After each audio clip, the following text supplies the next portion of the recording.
And I started wondering, like, why are we here?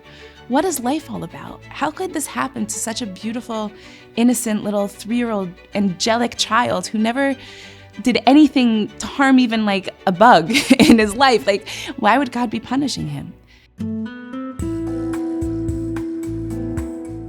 So my name is Rochel Flickstein. I'm from Wilmington, Delaware. Tell us what your home was like in terms of Jewish life, Jewish practice. I have 2 brothers, one older and one younger, when we were growing up. My father was a little bit resentful in his childhood of his Judaism because of Hebrew school, that all of his friends were going outside and playing, and he was stuck indoors because he was Jewish. And when he was in college, his connection to Judaism was reignited, and he decided that when he's going to get married, he's going to send his children to a Jewish day school where they can get their Judaism and their secular studies all together in one day, and that they shouldn't have to feel resentful of their Judaism like he did. So from the time that we were young, we actually went to a Jewish preschool, we went to a Jewish elementary school, and my parents were really receptive when we would come home and share different things that they might not have known. So they knew about Shabbos, Shabbat. We would have challah and kiddush every Friday night. But they knew, the main holidays, Rosh Hashanah, Yom Kippur. And then a week later, we came home and we said, okay, it's Sukkot. And they're like, what's Sukkot? And we would explain to them what this holiday is, that we need a sukkah and we need the lulav and the etrog to shake. So they would call our local Chabad rabbi and say, okay, how do I get a sukkah? How do I get a lulav and etrog? So they were really receptive to like bringing it into the home and supporting what we're learning and not making it be, something that was like, no, that's for school and this is for home. And so with that came a lot of Jewish pride. We always felt very, very proud that we were Jewish. And of course, my parents would always say, make sure you marry somebody Jewish. So that was kind of the vibes in my home. But we also belonged to a regular, traditional conservative congregation. And we'd go to Chabad, I don't know, maybe once a month in those years. But we especially would go for some of the holidays that we enjoyed. That was how we kind of slowly started taking steps towards fulfilling more and more mitzvahs in our lives. Was there anything specific that pushed you closer because you were on a natural trajectory toward growth in your Judaism? But was there anything that accelerated that journey? 2 things happened in my life that completely changed everything. One is that when I was in kindergarten, my parents took us to a 2-acre field of grass and said, one day we're going to live here. I was very curious, like, what blade of grass is my bedroom? In my kindergarten mind, like, where do houses, like, how does a house just pop up on grass? I totally didn't get it. But over the years, they would show us, first the architectural markups and drawings and where the doors are going to be in the bathroom and the bedrooms. And then we actually saw them start digging the foundation and building everything up from the bottom up. And it was just this magnificent home that my parents built. They poured everything into this house, their resources, their time, their choices, their energy, their love. It was like this gorgeous, gorgeous home that they built. And a few months later, on May 1st, my mother gave birth to a baby boy. So now I have 3 brothers. And that really changed my life because I became like a second mother to this baby, to my little baby brother, Max. As the years went on, I was in 8th grade now. And in 8th grade, I had my bat mitzvah celebration. And of course, I was the center of attention and I had lost some weight. And I remember going to sleep one night shortly after my bat mitzvah, and I was saying the Shema, connecting to Hashem as I did on other nights as well. But this time I said a personal prayer, and I said, thank you so much, God, for making my life perfect. I really felt like I was perfect. I was getting straight A's in school.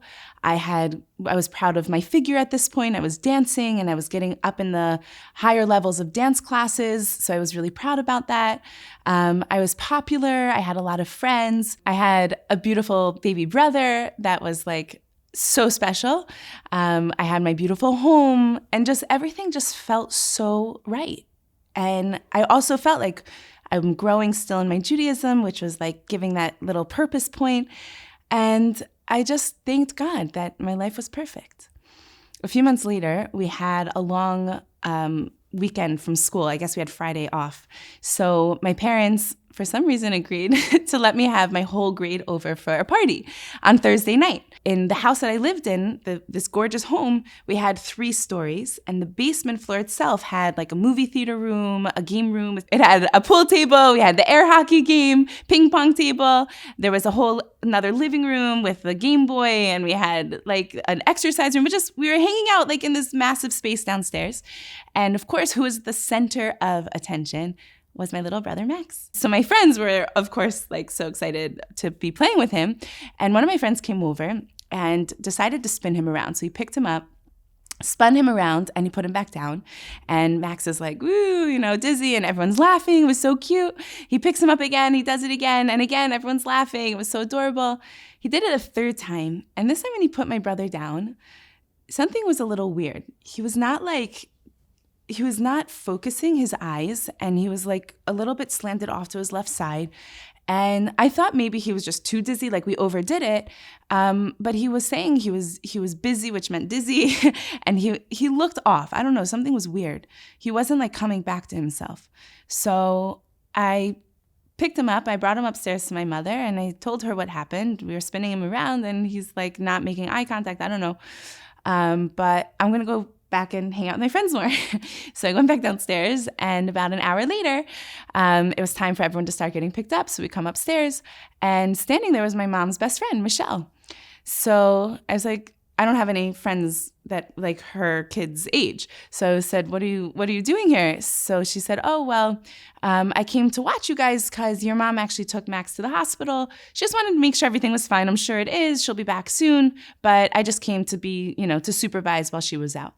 So I was like, okay, that's weird. And everyone went home, and I went to sleep. The next morning I woke up, and we didn't have school, so I slept in a little bit. It's around 9 a.m, and I go to my parents' room, and my mother's not here. She's not downstairs. She's not in the kitchen. So I called her, and she said, we're on our way home with Max, me and your father, and we'll tell you guys what's going on. Don't worry, like everything will be okay. So, of course, then I started getting worried, especially because my father's a neurosurgeon, so he's never home on a Friday at 10 a.m. Like, that was really not normal. So I got my brothers, and when my parents came home, Michelle was there again, and she took Max to the playroom. She was playing with him. And my parents called us into my father's office. And I remember my father sitting in his, like, big chair, facing away from us, and we're just sitting there waiting. And eventually he turns around, and he had tears coming down his cheeks. I never saw him cry before. And he said, your little brother Max has a brain tumor. And we don't know yet if it's cancerous. We're going to have to find that out. We also don't know from the MRI whether or not the tumor spread to the spinal fluid, which meant that it could have been spread anywhere in his body, and was a really bad prognosis if that would be true. But they would only be able to find that out when they would go to do the surgery. So this is Friday, and we asked when the surgery is going to be. It's going to be on Monday. So we had so many questions, like, what does this mean, and what's going to happen, and what happens from here? And my parents answered to the best of their ability, but a lot of things were still unknown. We didn't know what was going to happen.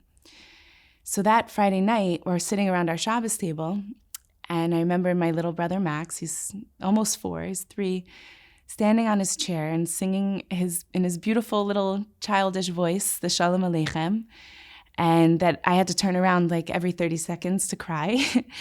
But we tried to make it as normal of a Shabbos as possible for him, because who knew when we'd have this again? If we'd have it again, and when would we have it again? It would be some time before we were all together at a Shabbos table with no worries in the world, singing Shalom Aleichem. But again, we tried still making it normal for him. And one of the things that was really special was Shabbos morning we went to Chabad to go to the services. And the Chabad Rabbi Vogel, told us that the day before, right when he heard about the news, he spread my brother's Jewish name to all of his colleagues, all of the Chabad rabbis and rebbitzins around the world. He sent my brother's name. Now, when you say that now, it's like, of course, you just post it on Facebook or Instagram or whatever, and the whole world has access to it. But back then, this is when cell phones were just starting to come out, and it was the year 2000. So this was not such a simple task. He actually sat by the fax machine and faxed to hundreds of numbers my brother's name so that the rabbis around the world would have it in time for Shabbos and that they could pray on my brother's behalf during the Saturday morning services. So that gave us such a sense of peace that literally the whole world is praying for our brother, and, God is going to listen. And on Sunday, Rabbi Vogel took my father to the resting place of the Lubavitcher Rebbe, the Ohel. And that was also a very moving experience where we asked for blessings on behalf of my brother, and I think that it really helped for the next step. So Monday we went to the hospital, and it was hours in the surgery, but we got back 2 pieces of information when he came out. We were reading Psalms, we were saying Tehillim during that time, we gave tzedakah, whatever we could do to increase the merit for my brother's recovery. So afterwards, the doctors came out and said, the good news, they got the entire tumor out and it had not spread down to the spinal fluid, which was a huge blessing. The second piece of information it came a few days later that they were testing the tumor and it was cancerous. It was malignant, which meant that my brother would need to have chemotherapy. He would have radiation. He would have to get physical therapy because after the surgery, it was because of where it was in his brain, he had to relearn how to walk, how to talk, how to use the restroom. And all these milestones that he had reached before now, he was having to relearn. So that's when, coming full circle, I started asking questions. And I remember thinking at the time, I'm not more connected to God because this is happening. This isn't my excuse for connection to God. I've always been connected and growing. But my questions changed because all of a sudden, where was my perfect life? All those things that meant so much to me about my popularity and how I looked and my grades in school, all of a sudden that wasn't the whole point of life anymore. There had to be something more. And I started wondering, why are we here? What is life all about? How could this happen to such a beautiful, innocent little 3-year-old angelic child who never did anything to harm even a bug in his life? Why would God be punishing him? And if it's not punishing him, is God punishing my parents, my father who's saving lives every single day? My mother's an incredible community activist who's done so much for our Jewish community, being the president of our Jewish Community Center, of the Jewish Federation, really enhancing our community in so many ways. She's the type, she'd give the shirt off her back to help another person. It can't be that God is punishing them. So if it's not a punishment, why is this happening? And what am I supposed to do with this? Where is this taking me? So I started thinking about these things and who am I in the grand universe where why do I even matter? Why does my brother matter? All these types of questions started surfacing. And you could say I was a little bit on a different page than my 8th grade friends at that point, who were still, into the regular movies and school and dance and all these things. And I was, of course, doing all of that still. I was still in school. I was still doing my dance classes. But I knew there was something more. And that's where things started deepening. So when you started to have these existential questions and doubts about why bad things happen to good people and about meaning and purpose and identity, why did you believe that Judaism or a deeper dive into Judaism would be able to offer you the comfort that you were seeking, as opposed to often people become upset or turn against God for doing these things to them? I don't really think it was even an option to not delve deeper into Judaism. What was that other option? It felt to not have that faith in God at that point was just to say that this was random, that everything is without purpose, felt so lonely and so so disconnected. My parents at the time were also very supportive, of course, as much as they were going through such a hard time. They really gave us perspective. And my father had lost his father when he was young. My grandfather was 50 when he passed away. And I guess my father had, obviously dealing with this loss, had really come to his own way of understanding life. So he would tell us, God has a master plan. We don't always see it. We don't always understand it. But somehow, everything is the way that it's meant to be. And there's a reason for this too. We don't see it now, and we might never see it.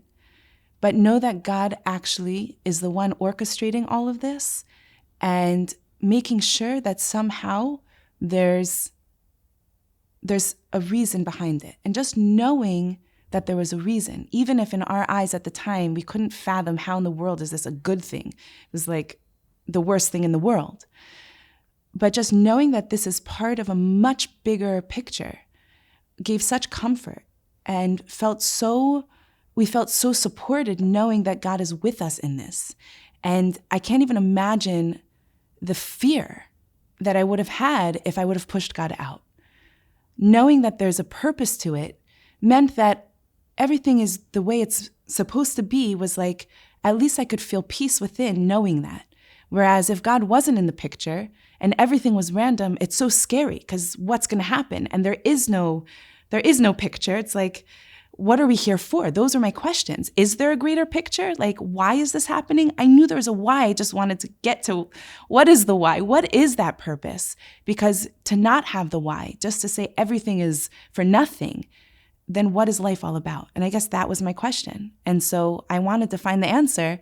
And I knew that Judaism was where I could go to understand the master plan, to understand God, to understand why are we here? Is it for nothing? Like, am I really a speck of dust in the grand universe just because nothing, like randomness? No, like I matter. My brother matters. Our family matters. And God cares about us. And there's a bigger picture here. So just like if you're looking at the back of a tapestry and you're just seeing, a few knots and ripped pieces of yarn there, you're going to think this is a mess. But if you could take a step back and turn it around and see this unbelievable masterpiece that you're in front of, you realize how that little tiny knot and tear that you thought was a disaster is actually the very thing that brings out the beauty and the bigger picture. So I can't even imagine not having that aspect as we went through this journey. So when you had these questions, these big questions, what was your next step? Like, who did you turn to and where did you go? You were obviously a young girl with big questions. So how did you navigate that? I don't think I had one person in my life at that time that I directed all of these questions to. I think just having the questions and searching for more led me to wanting to do more. So obviously we had our Chabad rabbi in Rebbetzin, and they would share points of inspiration with me. In school, I was in a Jewish school still, and I would try to ask questions to my teachers there. And slowly, I was realizing that there was this bigger picture, and that somehow I didn't know how I fit into it. I realized that doing the mitzvahs are important, but I was still like everyone else, and I didn't want to be religious, and I didn't want to change my whole life. I just wanted to understand God in a way. But when I would ask that question, what was the answer? The rabbi would say, why would we want a God that we could understand? That would just be serving ourselves, right? The fact that God is infinite means that there's so much that we can't possibly understand with our finite minds, but we can know that God loves us. I had to sit with that. But one of the things that actually helped was I realized that the more that I'm doing, the more I felt that connection to God, the more that I felt that inner peace. So actually, a year later, when I was in 9th grade, my brother went for a trip in our high school. The first semester of 11th grade, they would go to Israel and do high school in Israel. So my brother was on that trip, my older brother, and we went to go visit him there, and it was our first time being in Israel. And I remember being there with her, and we're getting out of the taxi, and it's like a regular, taxi driver, and he turns around and he says, Shabbat Shalom U'Varach. And we're like, what? Like, he just said Shabbat Shalom. Like, he's a taxi driver. And we're like walking down the streets, and you see stores are closing down. We're trying to go shopping, and it's like 2 p.m, and things are shutting down. And I remember like thinking to myself and talking to my mother, like, everyone here is observing Shabbos, whether they're religious or not religious. Some had, the black hats and the long side locks, and some were like totally looking secular, like no religious observance whatsoever. And everyone's greeting each other with Shabbat Shalom and Good Shabbos. It was so heartwarming. And from Delaware, where literally the only people who really kept Shabbos were the Chabad family, the Rabbi Vogel and his family, we had always done like Friday night dinner, but it was the first time I realized that there's a whole world of Jewish people that celebrate our traditions and celebrate Shabbos and celebrate our mitzvahs. And that also like just opening myself up to this bigger world of Jewish people outside of Little Delaware and even Philadelphia, the extension of that. I realized like Judaism is for everyone. And I don't have to be religious to have Shabbos in my life on a bigger scale, or to take on more mitzvahs doesn't mean I have to be a certain way before I could do a certain thing. So actually, I remember I came back from that trip and I said, what's one more thing I want to do to connect to Shabbos? And I think I decided at the point I'm not going to do my homework on Shabbos, which was convenient also. But we went a few more times to Israel that summer. We went with my grandmothers. And again, I came back and I decided I'm not going to go on the computer. And then I'm not going to use my phone, and I'm not going to turn lights on and off. And as time went on, I was doing more and more that I should feel the energy of Shabbos within me.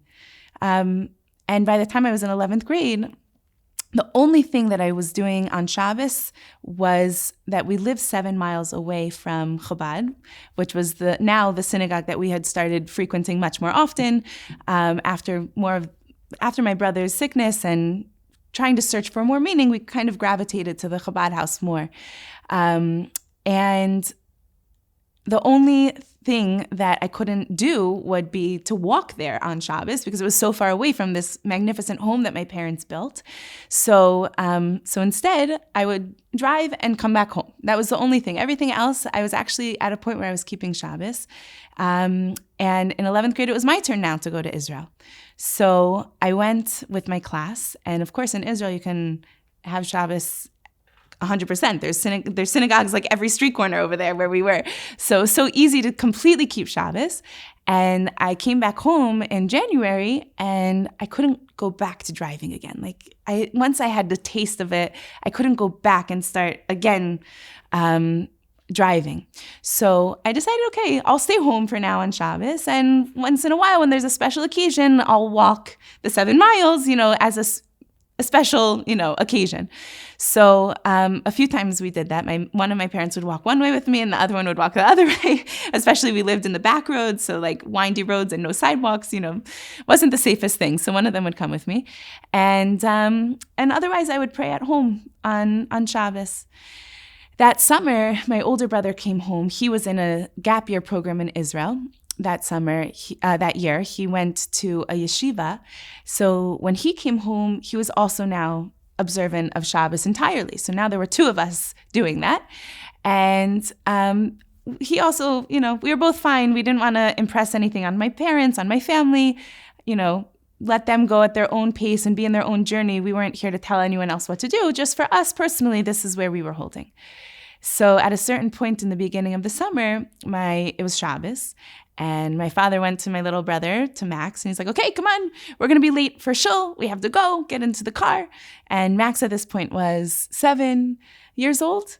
He had already gone through chemotherapy. He had lost all of his hair, and now it was starting to grow back. He had gone through his radiation. He was still in physical therapy at this point, gaining his balance and strength back still, but he was doing so much better at this point and was still in remission, thank God, from his surgery. So my father says, come on, let's go. And Max turns to my dad and he says, Dad, I can't. He says, why not? So he looked down, he saw he's not wearing his shoes. He said, what, you can't find your shoes? Come on, let's find them together. We're going to be late. So Max says, no, Dad, it's not my shoes. It's Shabbos. And we're not supposed to drive on Shabbos. And at that point, my dad's heart melted. And coming from little Max, who had been through so much, he said, you're right. And he went to my mother and said, we have to move. And within a month, my parents found a home. that was within a mile of Chabad and packed up that house that was their dream house that they thought they'd be in forever, that they'd put so much into. And it was not even with batting an eye. It was like no question that life wasn't about the glorious home and money. And not that my parents were ever like that. You would never know the type of home that we had if we were just out on the streets. They're very humble people. They don't brag. They're not flashy. They're not, showing anything. But this home was just very special for them. And after this whole experience, they realized, wait a minute, there has to be more also to life. And Shabbos now became so much more valuable than this gorgeous home that they built. And it actually took them 6 years to sell this house because of the market. It crashed, of course, right around that time, and because of the caliber of the home, and they lost a lot of money. I don't even know how much. I don't ask. But it was a big loss of money, but they felt like they gained so much, and they never looked back. It was one of the best choices that they made, because they realized that we're here for that connection. We're here for Shabbos. And it was a big gift for us, because now we can, again, start participating in the community and in shul again, since we lived close by. Were there any challenges in this process and transition? I would say maybe the fact that we all were kind of on different pages, like not all of us were growing at the same pace. So it wasn't a challenge, but it was something that we were aware of, not to pressure one another. So if my younger brother, let's say, didn't want to stop using his video games on Shabbos yet, when my older brother and I were already keeping Shabbos, we wouldn't harp on him and make fun of him and yell at him that he's doing it. We just realized that we're all on our own journey. And I think that really came from my parents' guidance to have that respect for one another. And I think that's really important as people are growing in their Judaism and learning more. We get so excited about it, and you feel like, when you have something so amazing and something that's really affected you in such a positive way, you just want to share it with the world, and you want to go tell everyone what to do and why it's so amazing. You want to share what you have. And it's really important to know that as much as we can share in a way that we're not pushing, we're not expecting, we're not judging. Very important that we recognize that everyone's on their own journey in this world, and that we each have to come close to Hashem in our own way. And if someone asks us a question, so we can answer that, but not to go around giving advice. And I think that was a really important factor as we're going through this whole process. I wasn't telling my parents what to do, and I wasn't upset at them or at my siblings, but it just gave us the ability to respect one another more. How was your brother Max doing at this point? Thank God, Max had a full recovery, and he's now 25 years old. He got married this year, or actually they just celebrated their 1-year anniversary. And he now goes by the name Moish. He's working in Philadelphia, where he lives with his wife, and thank God you actually wouldn't know that he went through this whole thing if you were to meet him. He's like a normal guy with everything that everyone else has. Except he's very special. He's one of the most giving, kind-hearted people. You meet him and you're just you feel his sweet, humility and his sweet giving. And he's just a very, very special person. And it's very clear that God wanted him to be here and wants him to continue being here. He should be well and healthy for many, many years. So thank God it turned out really well. And actually now, looking back, when you see the big picture, my parents once shared with me that, of course, you would never wish this to happen. And it's the most terrible experience to go through. But looking back, that was one of the best things that ever happened to our family as a whole. And the trajectory that my family went on because of that circumstance, who knows if we would have gotten to this place. And we're so grateful for where we are right now. And the nachas and the lifestyle that my parents lead, and that our whole family leads, really can be traced back to that experience. So it's kind of weird, but at this point they're grateful, and they realize that there's so much good that came from it, and how much it affected the community, and how many people did so many positive things to support us and my brother. It added so much light to the world. So now, 20 plus years later, we can say that. But of course, at the time, we couldn't see that.